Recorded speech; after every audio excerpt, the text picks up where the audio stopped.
Hello, you're live on Movies and Me. What's your name and where are you calling from? Hey, this is Nolan, and I have a question about round four for after the fight. Oh yeah, what's that? Just whatever. I'll talk about whatever. I just want to be on the show so bad. Shots fired. Well, it's Oh Saturday night shit! and we are getting down to business. Welcome to a brand new episode of Movies and Me, and today I have a very special guest, but he tells me that calling him a special guest is quite sad, so I'll let him take the reins from now on. Please welcome. You know him from TV fights. He's always reading out our tweets whenever we're watching live, and he's the guy you got to get past if you want to call into SJU. It's Billy Business. I love that everyone thinks that I'm like the Gandalf, like you shall not be on the show. Like there's only X amount of time and a bajillion callers, and yeah, I go in order of how much I like your profile picture. No, that's not true. Well, you probably hate my new one then because I've got this really stupid haircut. You look very Peter Parker Spider-Man 3, and I feel like you're undressing me with your eyes, but that's okay. Well, do you want to let the audience at home know what movie you've chosen? I I chose a movie that a lot of people have written off, and I almost got into like a Twitter war with someone last week about it. I have chosen the 1977 classic Saturday Night Fever. Right, and when you were trying to sell this to me, the first thing you said was it's not just a disco movie. So, what is it about Saturday Night Fever that gives you its appeal? What's about it that makes you such a big fan of it? It drives me nuts when people write it off as that disco movie. It's like calling Titanic that boat movie. Like it's a backdrop to something much bigger. When I saw this for the first time, I believe I was 16 years old. I was a junior in high school, and this movie at its heart is really about a bunch of people who are trying to find their place in the world and trying to figure out who they are and who they want to be. And I think it's one of those things where, that's what every teenager thinks. And even now, I've seen it in my teens, I've seen it in my 20s. I'm now 30, and I just watched it again for this. And I identify with different characters every time. But that theme of, like, who am I? Who do I want to be? That's timeless. This movie's so weird because it is both a perfect time capsule of the 70s, and yet it's also completely timeless. You could strip out every disco song, put in a current song from today, and it doesn't change anything about what the movie's actually about. Yeah, when you said that, I just imagine like the opening of this. You know, when they've got like the Bee Gees Staying Alive. I just imagine them replacing it with a Justin Bieber song. Not sure if that's going to work as well, but I mean, but think about it, like, I'm glad that you brought up the first song, because that first song, people are like, ugh, he's shredding to Staying Alive. This is such a cliche. I'm like, but listen to the words of Staying Alive.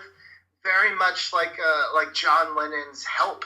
Like, it is a desperate song wrapped in a pop beat. Like, literally the lyrics are like, life's going nowhere, somebody help me. And it tells you everything you need to know about Tony in the first 3 minutes of this movie. yeah, and I mean, I think this was John Travolta's like big step into stardom. Like, I think some people may have known him from Carrie, even though he was terrible in it, and a lot of people know him from Grease. But I believe this came out the year before Grease. Yeah, this came out before Grease. John Travolta was still riding very high on Welcome Back, Kotter, which was a huge TV show at the time. But in terms of like a box office draw, I think this is what really pushed him big. And then when Grease came out, that's when he was like the guy. Yeah, and then he went on to be in Pulp Fiction and later the OJ Show. And a lot of people are going to say Face Off, but that's like a different kind of good John Travolta performance, if you know what I mean. That's like post Pulp Fiction Renaissance Travolta. Yeah, and I'm really glad you brought up the opening scene because I was honestly, when you said it's just like a disco movie, I was expecting this to just be like a sort of fun kind of breakfast clubby kind of thing, but it's really not. This movie is a lot darker than I was expecting for it. And was that a surprise for you when you saw it? Yeah, this movie is borderline like a tragedy. And I think that's kind of what actually turned me on to it as a kid. The reason why I watched this when I was 16, by the way, was because I was one of those weird drama kids. And the next day we were going to, they made a musical out of Saturday Night Fever that was touring, and we had tickets and we were going. I was like, you know what? I've never done this before. I don't know why I did this time. I was like, I kind of want to see the movie before I go see the show because I don't know anything about this. And when I watched it and I realized, like, this is dark, and at the end of the movie, this guy thankfully does not do a 180, but he starts to kind of, like, you know, his eyes open a little bit to what's really going on in his life. It leaves you with a little message of hope, and I appreciate that, and I love that, and I love that it doesn't end with a nice bow on it like the studio wanted it to. But yeah, this is a dark movie, and I don't know how much research you did, but did you know that once Grease came out and it was a huge hit, that they released a PG version of Saturday Night Fever, and they took out all of the sex, the swearing, the rape, anything about it. And I'm like, man, that must be a terrible movie, because if you try to make this like a movie about a dance competition, it's not going to be very good. Yeah, I did look into that when I was preparing for this, and it reminds me a lot of, like, I know some other movies have done that. I believe, harkening back to an old episode, Once Upon a Time in America did that. They did, like, a shorter version of it. And like you said, it's like, if you take out a lot of the R-rated stuff, this movie doesn't work. This movie becomes a fucking disco movie. Yeah, it becomes like a disco version of, like, Step Up, which the dancing, and I try to tell people this, the dancing and the dance competition, it's just like a MacGuffin. Like, it has really nothing to do with the movie. So to try to make a movie like a disco Step Up, like, there's not enough there to make a cohesive narrative. I've never seen the PG version. I would assume it's probably what they give to TV stations that show this, but I've only seen the R-rated version. I have no desire to ever watch a PG version of this because it's probably garbage. Have you seen the director's cut? I think they just released that on Blu-ray. So the director's cut comes out this Tuesday. Well, I don't know when this is airing, so I just dated your show. The director's cut is probably now available on Blu-ray, but I have it coming. I know what the scenes are just because I'm a huge fan of this movie, and I know what the scenes are going to be. I don't think they're anything that dramatically changes kind of what the movie's about, but I'm definitely excited, and it's coming out like for like a Fathom event, like a one-day theater screening that I will definitely go to. Will you be dressed in John Travolta's white suit? That's what the people want to know. I don't think that there's enough polyester to make a suit that will fit me. But I want to ask you, and I don't want to hijack your show. So go ahead. This is what the show's about. Because I was so thrown off when I finally did see this. Like, the iconic, like, white suit and the pointing kind of stance, that really doesn't happen in the movie, because in the movie, he never does that pose. And two, like, he is beat the hell up from fighting the Barracuda, so he's got bruises and bandages. Like, were you kind of like, I feel like this movie is like almost like falsely advertised. Yeah, I definitely agree with that, actually. And that part where you brought up with the Barracudas, that was it reminded me a lot of like West Side Story, like the gangster kind of thing with that. And when you think of this movie, you do think of, you know, John Travolta doing the pointing and the dancing. But like we said before, the dance contest in this it's a tool to help tell the story, but it's not the story. No, and I love, you know, like I said, I watched this the other day. I feel like I connected to a couple different characters that I didn't when I was younger, and I wanted to know, like, what character you felt. Did you feel a connection to any characters, or am I just like some lost, broken person that has found solace in this weird movie? Well, one of those answers may be right, the other one may be right as well, but I connected to a couple characters, but more like certain aspects of their personality. Like Tony, I connected a lot to his ambition and his kind of pride, because I don't know if you know this about me, Billy. Here's a Nolan Dean fun fact. I'm also a writer. Oh, I had no clue. Yeah, that's on my Twitter profile, and I related a lot to his friend. I can't remember his friend's name, but it's kind of like the weird kid. Maybe you can tell me what the name is. Bobby. Yeah, that's the guy. I kind of related to the fact that his insecurity levels, that's kind of like what I was in high school. Like, you're always second-guessing people, even if they're your friends. And just to see that represented in this movie, and for it to take the dark direction that it did was a really huge surprise. And I'll throw you the same question. Who did you relate to? Because I'm afraid you're going to say the parents. No, I think when you watch this movie the first time, I definitely think, especially when you're a teenager, or at least I was a teenager, when I was a teenager, I very much was the kind of the moody, the darker one, and I kind of felt like Tony, where it was like, I know that I'm supposed to be doing something, and I know everybody's telling me to, I need to go to college and do it this way, and I don't know what I want to do. I know I'm really good in this small pond, which is high school, but I don't know what's out there. And I definitely felt like Tony also, in the sense, like, I just, there comes a point, and I think it kind of happens, in your 20s, where you just kind of look at your friend circle and you kind of look at where you are and you're just like, is this it? Like, is this where I'm going? And I definitely feel like in my later 20s, and maybe even now, and I just don't want to admit it, but I definitely feel like I connected more with Stephanie, where you, instead of like this kind of like, I'm a king at one part of my life and a loser in real life, Stephanie puts up this facade with, especially with her name dropping, like her insecurities of just like, I want everyone to know that I'm making it, or even if I'm faking it. And that's kind of, there's also like, I kind of feel like in high school and in my life, I was kind of the Annette to someone, where someone was kind of didn't want me as much, and I just pined after them so much, and I took so much garbage. And at the same time, I was also a Tony to someone who I was doing it to a different Annette in my life.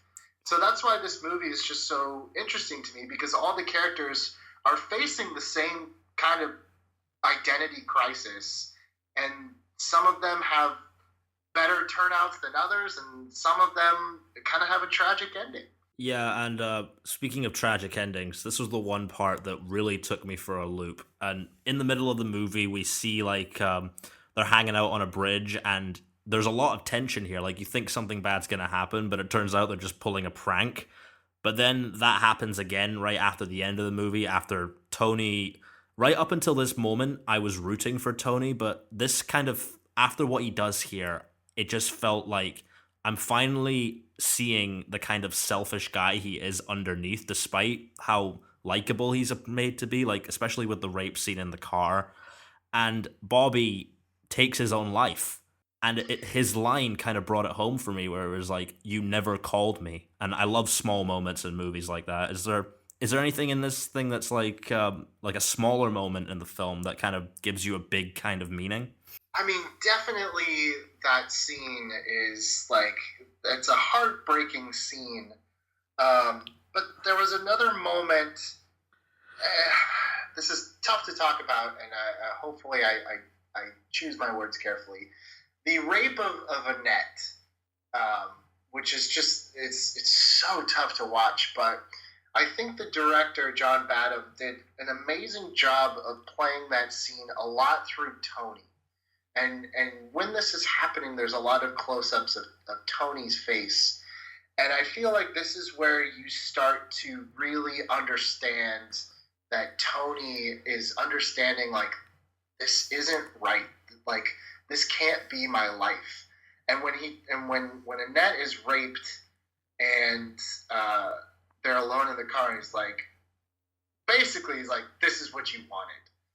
Like, there's kind of this moment, and at first it's like you're kind of angry because he's kind of like blaming this victim. But then you also kind of like understand later on that like he's just now coming to this point in his life where he realizes like life isn't so black and white. It's not right and wrong. He's just as lost as Annette. And I think that last scene where they kind of hug on the balcony, you asked me about the small moment. For me, that small moment is when she's like, you could just be friends with me. And he's like, honestly, I don't know, but I want to try. And they hug, and they don't kiss, they don't fall in love. It's very real, and it's this understanding, like, we are both broken. You are screwed up. I'm also screwed up in my own way. we aren't supposed to be together right now, but maybe we can just help each other get through this. And I think that's kind of the takeaway for me of this whole movie. It's like the studio wanted them to end up in bed together. That's what they wanted. And John Badham, the director, was like, no, that's not how this would work. He just tried to rape her like 12 hours earlier. No way. So I like this ending of like, let's maybe we're both lost, but if we can be lost together to try to figure this out. I've never heard it put that way before, but that actually kind of describes it perfectly. Yeah, I mean, look, you say what you want about Stephanie letting a guy who tried to rape her, a couple hours earlier in her house, but at the same time, like, I don't want to mansplain it away, but there's also a history with them that you could tell his attempted rape was not really a sexual thing. It was his frustration about everything going on in his life coming out in a very harmful, negative way, which I think when it happens to Annette is when he starts to realize, like, I am part of this problem. Like, this is my life. I can't keep doing this. Yeah, and I think you brought this up when we were chatting about it on Twitter, but it's sort of like a whole masculinity kind of commentary. Like, you see that with the other characters as well. Like, his friends are complete assholes. Oh, definitely. Racist, sexist, everything. There was one moment I wanted to bring up where it is actually about the end scene. Do bittersweet endings for you kind of make more sense than like a traditional happy ending? It's... I think it's completely dependent on the story that you're trying to tell me. I think it would be disingenuous and it'd be insulting if Tony just did this 180 at the end of the movie and is this completely enlightened person, because life doesn't work like that. I always say that and comedies are very, very bad about doing this, where character growth to them is like the character has to become like an enlightened person within 90 minutes of the runtime. That's why I always love that Cameron Diaz movie, Bad Teacher, because she does grow, but at the end, she's still kind of the same jerk she was at the beginning. Like, that's how people are, though. Like, I don't know anyone that changes on a dime. So for Tony to not really change, we don't see Tony's change. The brilliance of this movie is that we see that light bulb go on. Like, I need to change my life. And we're left with this hopeful kind of feeling that I don't know if he'll figure it out. I don't know where he's going to go, but we at least know that he knows what his life before was not the right path. Yeah, and there's a few other things that we haven't touched on yet that I can't even believe that we've not managed to touch on. Where do you stand on Frank's character? Because I don't quite know what to make of him and how he fits into this story. I'm so glad you brought up Frank, because the first couple times I saw this movie, it's like, I don't understand why this character is in this movie. And over time, I now realize how important Frank is to this movie. And I kind of feel like everything hinges on Frank when you think about it. For those who, I don't know why you're listening to this if you haven't seen the movie, but Frank is his brother who is a priest who is defrocked. He decides to leave the church, and he was his mother's pride and joy, and now she's very disappointed. I love that I believe that Frank is kind of this catalyst that really sets everything in motion for Tony, because if Tony had just felt like he needed to have a change kind of in the third act without Frank, it would have felt a little disingenuous. But here comes somebody, really the only person in this film that Tony truly loves and respects. Most importantly, it's the only person that Tony really respects in this movie. And he's basically a warning and also kind of a cautionary tale for Tony. Like, look, this is what I chose, the life that Mom wanted for me, that someone else wanted for me. And now I finally got to a point in my life where I have to start over as a blank slate. And that's kind of why the Frank character to me is a little bland, is because he's basically, I think it's a choice. He's seeing the world really for the first time as his own person. And I think when there's that brief moment where Tony kind of puts on his little pastor, I don't know what the hell you call it thing, a bib for a lack of a better term, and he kind of like takes it and hangs himself. It's very Like, I think that's where he realizes, like, I saw someone that I love take the path of least resistance, and it wasn't right for them, and he got out. How can I avoid going down that same path and learning from his mistake? Yeah, and you brought up a good thing with the parents as well. Like, that was a way to make this relatable for me. Like, I know a lot of people go through this thing where it's like, I want to do something, but, my parents are against it. Be practical, be the best you can be. And they don't necessarily let them go after their dreams. And Tony in this movie, he's a guy who prides himself a lot on his dancing, but you can tell that he doesn't really have a plan on what he wants to do with it. And by the end of the movie, you get an idea that he kind of has a plan.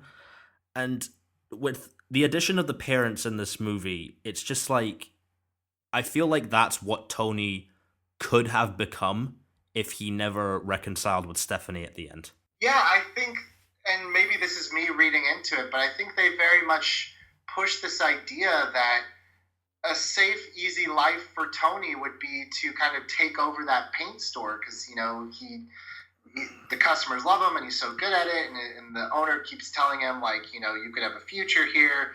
And I love how the dad, like, just like the perfect just moment between those two is when he's like, I got a raise today, I have $4. It's like, $4 doesn't even buy you $3, like, big deal. Like, everyone is trying to, like, push down Tony in this movie, and you get kind of like, it just makes more sense about how Tony's like, I gotta get out of here. Like, I can't become my dad. I can't become this, my brother Frank. I can't go down this life that I don't want. But at the same time, like, he even says in the film, like, I know that dancing's not forever. That's the only high that I get in my life. Tony doesn't do drugs throughout this movie. He constantly tells them, like, why can't you just let the high of the dancing, like, get you that feeling? It's Tony trying to find that thing in life that really gets him as excited as dancing. And I think at the end of the film with Stephanie, he's on his path to figuring out, like, it's definitely, it's almost like he's saying, like, look, I don't know what it is, but I know what it's not. And it's not what I was doing before. Yeah, and we'll talk about the stuff at the paint store for a minute. The owner of the paint store was surprisingly I think he's like the most realistic character in this movie because he gets Tony's dream and everything, but he's also reminding him to, like, have a stable future. I think he's more of a father figure to Tony than his actual dad is. Yeah, I love that he's like, Tony's like, F the future. He's like, no, Tony, the future F's you. Like, that's such a great bumper sticker line. But it's yeah, I definitely think that, I think the paint store owner sees that, Tony has potential. What that potential is, maybe even he doesn't know, but, he's one of the few people in this movie that actually really believes in Tony. It's kind of interesting when you think about it in that term. Yeah, and there's one thing I wanted to bring up, but it's not actually about the movie per se, but I know a TV show that did a tribute episode to this, and I know you talk with Roxy Striar, so she's probably brought this up to you a million times, but an episode of Glee did Saturday Night Gleaver, and they kind of do the same kind of story with Tony, but with Finn Hudson. And it's not quite a perfect representation, but it kind of gets the themes of the movie out there, and that's what I think makes this movie so great. You think it's going to be like a funny disco movie, but its themes are so universal and relatable to the audience that anyone can watch this. This movie's an all-time classic, and I'm definitely going to order the Blu-ray after I'm done with this episode. And it's one of those things, like, I think this is very much in line. I think I said this at the top, like, a double feature with this and 8 Mile. Like, those seem like two movies where they kind of use the music as a backdrop to these guys trying to better themselves and better their lives. It's very, very similar. So, I don't know anyone that's seen 8 Mile that didn't like it, and I don't think anyone calls it that rap movie. So it's very frustrating that people write off Saturday Night Fever. And, if you don't like the music, that's fine. Even if this movie doesn't speak to you, it's fine. People can like what they like, they can dislike what they dislike, but I'm glad that I was open-minded enough to watch it when I did, because it was a movie that really just surprising. No one was more surprised than I was that it spoke to me at a very important time, that the choices that we make about who we want to be in this world are lasting and they are important. And some people in your life are going to go and make choices that, better themselves. And some people are going to make choices that are going to end tragically. Like, where are you going to fall on that side of the line? And I think that's why this movie is just criminally underrated. All right, I think you've summed it up really well, but as you know, since you listen to the show, I do a little surprise feature, but I want you to imagine I've never seen Saturday Night Fever, and it's not going to be that hard because I hadn't seen it until 3 days ago. I'm a 21-year-old kid who's just living in Cyprus now, and this was the first time I ever saw it. I wish I'd seen it as a teenager, but what do you tell me to get me to watch Saturday Night Fever right away? I would say if you're, if you haven't seen it, I can lay it on a little thick. I would be like, do you want to watch a 70s version of 8 Mile mixed with Taxi Driver with a little bit of darkness and an awesome John Travolta performance, like when he was like at his like peak physically and acting wise? You gotta watch this thing, Saturday Night Fever. Like, don't worry about the music. Don't worry about anything. Literally 8 Mile meets Taxi Driver. That's what I would tell you. Billy, you want to know something? What's up? You get the point on that one. You can't argue with that comparison. No, you cannot. And I think that'll about wrap us up. And dude, I want to thank you so much for coming on my little show. It really means a lot to me. And where can the good people find you? And is there anything you want to plug?